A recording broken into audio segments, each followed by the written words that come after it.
Servant. In Webster's dictionary, the term leader is defined as a person that leads.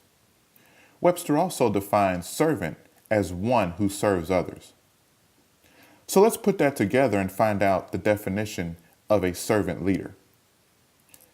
A servant leader is a person that leads and serves others. I remember the first time I received a performance appraisal in a leadership role at work. I was stunned at the fact that I received so many needs improvement scores.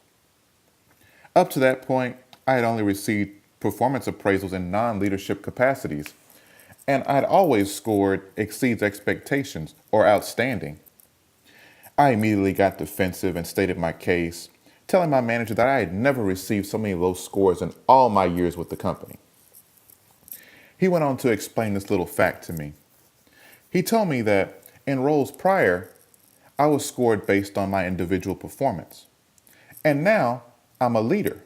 And now I'm scored based on the performance of the team that I lead. At that moment, I looked at my job from a completely different angle. I realized that I had stepped into a bigger role based on my performance as an individual. And now it's no longer about me. It's about those whom I've been entrusted to lead. Leadership is not about you. If you're in leadership or trying to be in leadership and you think that it's about you or your personal agenda, get out now. A self-gratifying leadership style will fail miserably. Once your people realize your selfish ways, they will turn on you. Sure, they may continue to work for you for a little while, at least until they find something better, but they definitely will not be giving you the maximum effort. And why should they? What's in it for them? If you're only serving yourself, probably not much. A servant leader, on the other hand, will command loyalty based on his or her actions. So what does a servant leader look like? It's actually quite simple. A servant leader is going to turn his company structure upside down.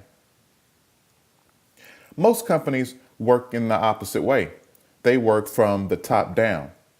But if you want to transform the culture of your organization, take that concept in reverse and work from the bottom up. When you treat the porter or the janitorial staff just as if they are senior leadership personnel, the culture of your organization shifts.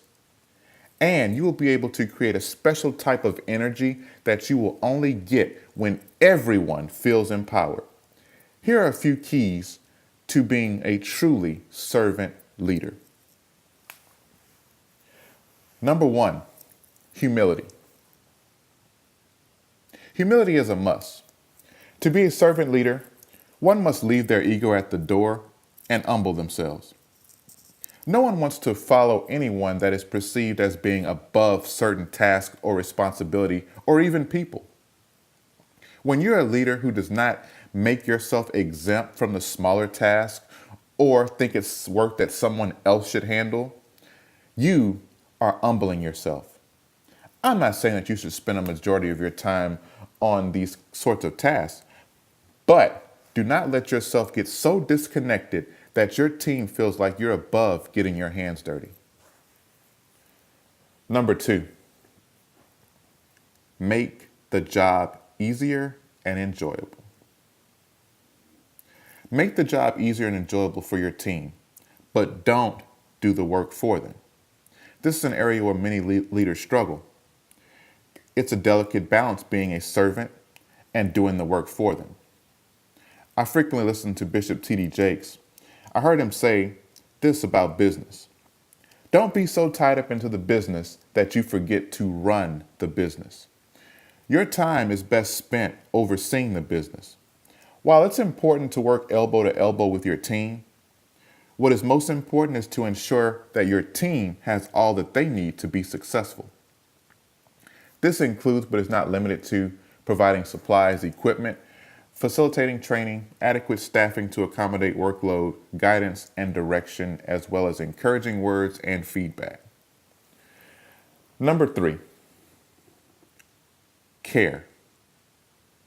Show them that you care. So first, you want to listen to them. Nothing shows someone how much you care for them than taking time to listen to them.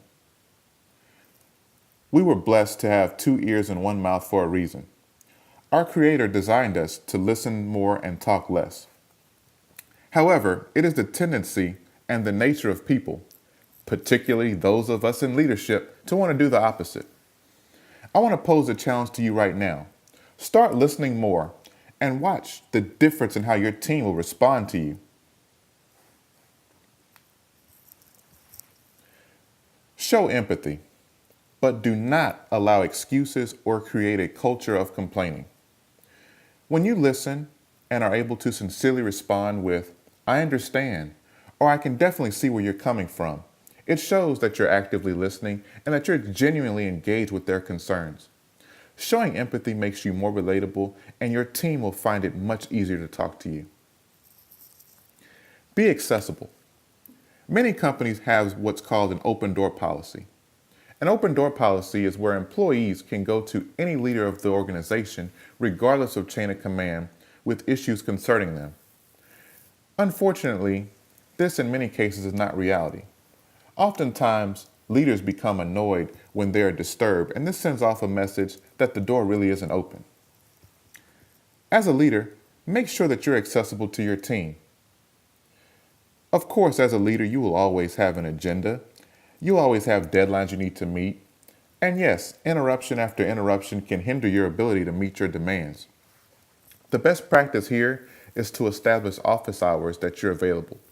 During these office hours, you can still work on less demanding agenda items that won't be impacted very much if you have interruptions. But it sends the signal that, and let your team know that you are available to them. Take action. It's not enough just to listen, show empathy, and be accessible.